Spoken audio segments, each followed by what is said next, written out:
It's easy to notice the friction. It's hard to notice when things go well. So that's actually really important too, is noticing where isn't the friction? What do you have set up in your business that is working really well?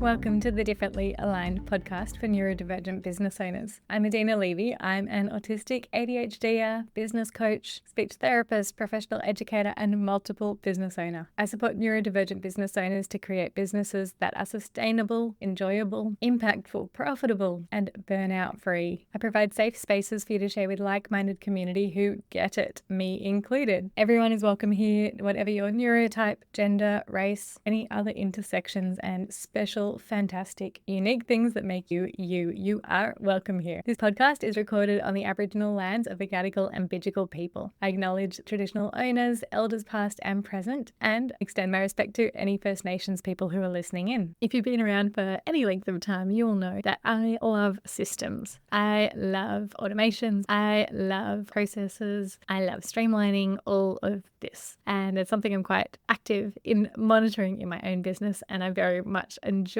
supporting other business owners to do the same for your businesses. As neurodivergent business owners, we have so many more challenges between us and successful business than many other people, whether it's our fluctuating energy, attention challenges, sensitive sensory system, feeling overpeopled and too socialized very easily. There's so many things that can make it really hard for us in business. And I am obsessed with making things feel as easy as possible. That's where streamlining, systematizing, all of that comes in. They're basically the cheat codes for you to have a business that works and it fills the gaps where your brain either couldn't do it or doesn't really want to do it. And it's so valuable to spend time figuring out where the friction is in your system and then plug those gaps. Spending the time, the energy, and sometimes a bit of money to sort those friction points out, to reduce the friction, is always worthwhile. That is what is going to help you find success in your business, find flow, find calm, find rest, find scale. You can't do it without solid systems. So all of this begins with a process of reflecting on where the friction is in your business. It's often easiest to notice it day by day rather than me saying right now, where is the friction in your business? Like you might know, and especially if something is extra frictiony, you might have some ideas on where that friction might be, which processes or parts of your business feel frustrating, annoying. What do you procrastinate on? Where are there lots of errors made? But if nothing comes to mind, or if you feel like what's coming to mind isn't the whole picture, I really encourage you to take a log during probably 1 week. So spend a whole week with Notes app open on your phone or with a notepad next to you as you're working, and keep track of anything in your business that feels frictiony. Literally right at the top of that note in nice big bold writing, right? Where is the friction? And anytime you're feeling frustrated, annoyed, you're avoiding something, or someone in your team keeps getting something wrong, add it to your where is the friction list. The thing to notice is businesses are complex systems. They're like octopuses, like tentacles going in all different directions. And while you as a business owner should be across all of the different parts of your business and all the different aspects, like you just can't. You can't hold it all in your brain. And I don't want you to. I don't want you to be across every little thing that happens. I want you to be the business owner, like the brain of the octopus in the control center at the top of the robot octopus. There we go. It's a robot octopus now. You need to be guiding where those tentacles go. But you don't need to know exactly what they're doing. As long as they're doing the right thing and you've monitored and checked and you know that they're off on the right pathway, you can let those tentacles do their own thing. You're just in the robot octopus brain control center, making sure that everything is aligned in your bigger direction so that the whole octopus is going where you want it to go. So the thing to notice is, because businesses are complex systems with many inputs and outputs and things that can influence what goes on, if something feels hard, if there's friction, if mistakes are being made, if you feel frustrated at certain aspects of your business, it's not a personal failure. It's not a you thing. It's really important to zoom out and see you are part of this business system. Your business is part of a bigger system, an economic system, a social system. Rather than blaming yourself for these challenging things going on in your business, look to fix the system. We can understand where the underlying challenges are in the actual system, the processes. Improving those, that's what's going to give you the biggest impact. That's what's going to help you have a business business that flows better and smoother and more reliably, predictably, doesn't take as much executive functioning, doesn't take as much coaching and feedback. This is the business that is going to help you get more successful with more freedom at the same time.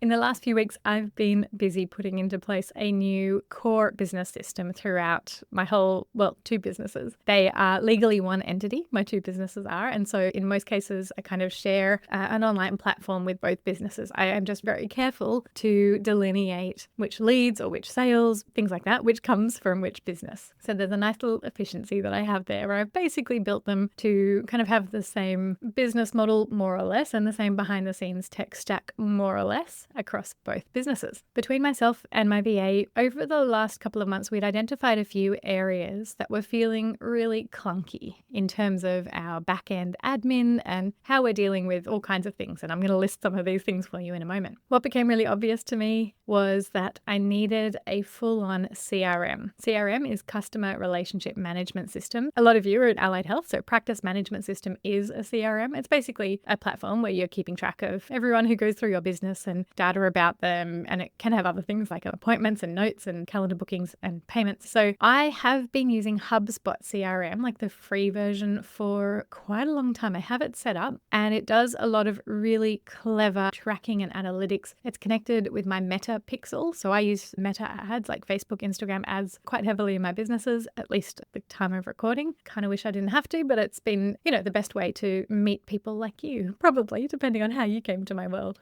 I never liked using HubSpot personally, like the actual platform. I never liked logging in and using it. I gave it a go once, but I found it just, too complicated. There were just so many parts to it and many of them were paywalled and I kept clicking into things and then I couldn't figure out whether I could actually use it or not. It wasn't the platform for me, but that said, I'm keeping it and I'll tell you why in a moment. So I knew that the idea of having one central app was going to be really important and useful, like it had been years ago when I was actively seeing speech therapy clients. I'm now having more and more business coaching clients and also lots of other things going on in my businesses, like speaking opportunities for live talks, conference presentations, things like that. I'm coordinating things like guest speakers and podcast guests and, many pieces of the puzzle are being moved around. Tracking it all in email with neat tagging, that was not cutting it. Having a bunch of disparate spreadsheets, that was not cutting it. I still have them, but it's in progress to kind of shift that back to one centralized system. So coming back to the original question of where's the friction in your business? The 4 main friction points that myself and my VA noticed between the two of us that made me really think, absolutely, I need to put in place a full-on CRM again. Here is what they were. Here's what really triggered us to go, let's get it all centralized. One is handling cancellations for my neurodivergent business collective members. Now, of course, I have to admit,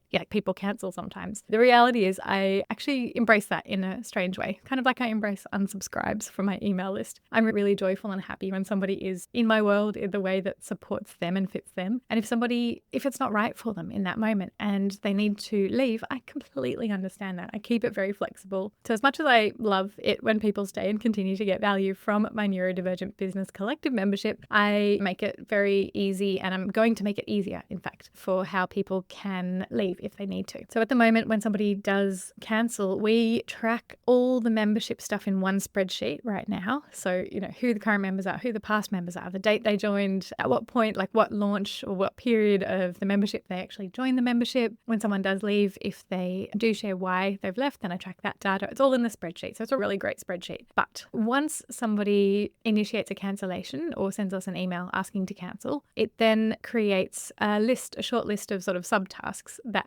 my VA needs to do on the last day of their membership. And it's things like, removing them from the chat, sending them a closed email, things like that. Some of those steps I believe we can and should automate further, but I have run into a bit of a pickle, like an automations pickle, and this is one I'm working through. I'm really looking forward to having the space soon to figure this one out because I know I'll be able to figure it out. Basically, let's say Janet joined the membership on the 15th of a month and her membership is monthly. And then on the first of a different month, she requests to cancel. We don't automatically remove her from the chat. We don't automatically say you're now cancelled. We don't automatically boot her out of everything. Janet keeps her membership up until that last day of that payment cycle. She's paid for that amount, so she gets to keep it until then. So where I've run into challenges in further automating this at the moment is dealing with the fact that we need to set up some automations to happen at a future date. And that future date is not the day that the thing kicks off. They're like, hey, I'd like to cancel. cancel. So anyway, it's a conundrum. I might come back one day when I figured it out and let you know what I've done there. Also, if you know the answer, let me know. And the other pickle is that I can't just say like, make it the 15th of the month if her,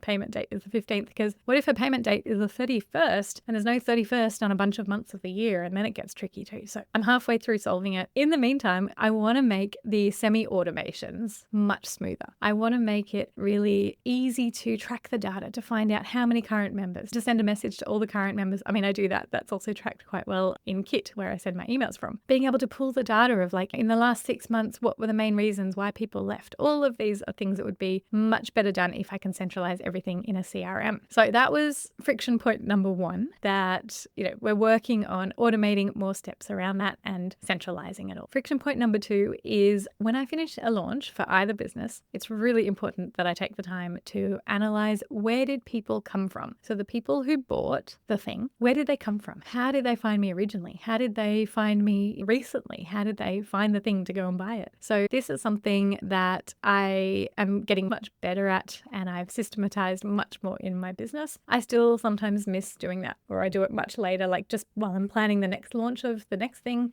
still working on improving my processes there. One of the things about this that is frictiony, one of the reasons that I delay doing it is because at the moment, the way I do it is by exporting an imperfect list from Kit. So I'll export the list of everyone who bought that thing in the last round, and then I'll do some spreadsheet wizardry to figure out, for example, what lead magnets those people had. And I'll map out kind of average time on list, or how long people were on the list before they bought, that kind of thing. And that does give me some really good information for the next launch. I noticed that I delay doing this because there is friction, because I have to remember to go in and export and find the list and cut it this way and that way and the other way. So again, this is something I very much wanted to improve in building the new CRM system for myself, making sure that all the data is centralized and that I can save these kind of preview lists, these views where I can easily get the numbers I need. I can easily go and say, okay, 100 people bought course number 1, and then I can sort them by which lead magnets they have from course number 1, sorting by tags. I can sort them by how long they've been on the email list. I can do the numbers around how much I spent on ads, and then how many people from that launch came to me from the ads directly. So there's a lot more that I can do in the CRM now that I'm starting to set it up. I haven't got it fully there, but this is one of the big goals. So it's the big friction point is like, it's been really annoying to find the good data that I need to be able to inform future things. So now that I'm systematizing it, it's going to get so much easier in future. The third really big friction point for myself and my VA is we just kept losing the thread of conversations, whether it's inviting guest speakers for the Neurodivergent Business Collective or for my podcasts, whether it is replying to people or following up on leads if they would like me to be a speaker at a conference, or if they would like access to my training for teams.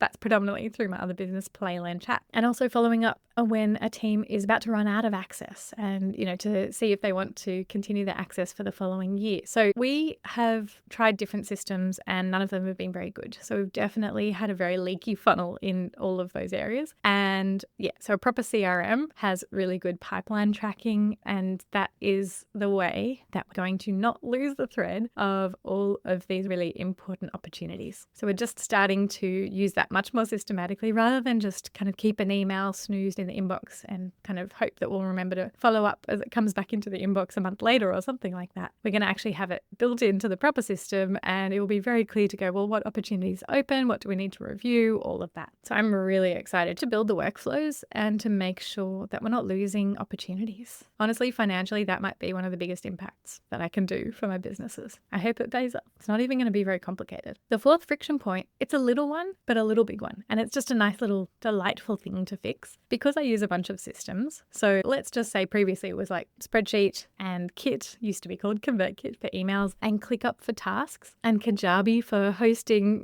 memberships, courses, webinars, things like that. Those are kind of the main platforms. Oh, and email, where we, email people. If somebody emails, let's say checking in when is the end date of their access to a particular course. At the moment, we would have to open up Kajabi, log in, click into people, search maybe by email, maybe you copy the email address over from the email account, paste it in, open up the profile, open it up bigger, and then click over to see what have they bought, when the access end dates is. That's a lot of clicking. It's not life-changing, it's not devastating, but it's a lot of clicks.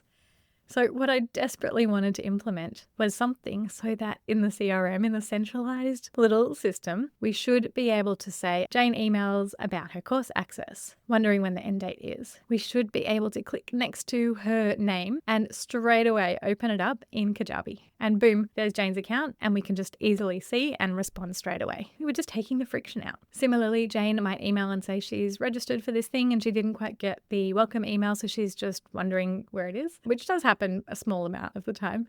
And in that case, we want to be able to click next to Jane's name and go straight to her profile in Kit, where we can just open it up and see, what date the email was sent, or if it was sent at all, or if we need to update the tagging, things like that. Again, just removing the friction. And those sort of things will definitely help my VA, and they will help me as well when I do that kind of customer service role in my own business, which I do sometimes. Every time I benefit from one of those little smootheners, let's call it, I really thank myself. I think it's easy to notice the friction. It's hard to notice when things go well. So that's actually really important too, is noticing where isn't the friction? What do you have set up in your business that is working really well? Where are the workflows just really working for you? And then is there something else you can replicate or expand on that to make other things go smoother? Overall, you can probably hear this process is very iterative. It takes time to figure out and map out what that new system is going to be. It takes time to research what that new system is going to be. If you are a member of my Neurodivergent Business Collective, you have access to an AI bot that I've created called the Tech Tool Finder Bot. So if you're in this system hunting process and you think, I need to improve, the back-end systems of my business, I'm looking, for example, a CRM, I've got this AI bot that I've used. In fact, I used it myself when I was checking which CRM I wanted to go with, and you can have a conversation with it. I've made it hopefully to be very easy for you to have a chat with it without it feeling too overwhelming. It's supposed to be a really helpful assistant for you to help you figure out which tools you should check out, maybe tell you how much they are, just what are some of the benefits of them. So rather than go out into the big wide internet and have like 20 different tools you're supposed to check out, it can help you narrow it down to like 3. So yeah, that's something my Neurodivergent Business Collective members have access to. P.S. You can hop on to the link in the show notes, hop on the wait list for the Neurodivergent Business Collective and see when it opens next. I will keep you in the loop. I really encourage you to send me a message, send me an email or, an Instagram DM. I would love to hear what you're thinking about as you listen to this episode. What are the friction points in your business that you're noticing? Even if it's something you don't know how to fix, I might be able to have a little suggestion for you. If it's something that you are thinking, okay, there's the friction, and I have the fix or I've got the plan for it now, let me know as well, because, I've been the catalyst for change. How cool is that? Please let me know. But, I really encourage you to share. If you have a specific friction point, I will probably do another episode in the future about your friction point. I always share these things anonymously. So feel free to, send me a message with letting me know where is the friction in your business and how can I help you fix that. Thank you so much for listening. Get in touch with me on my Instagram. You'll find me there on neurodivergent.business. Have a beautiful day.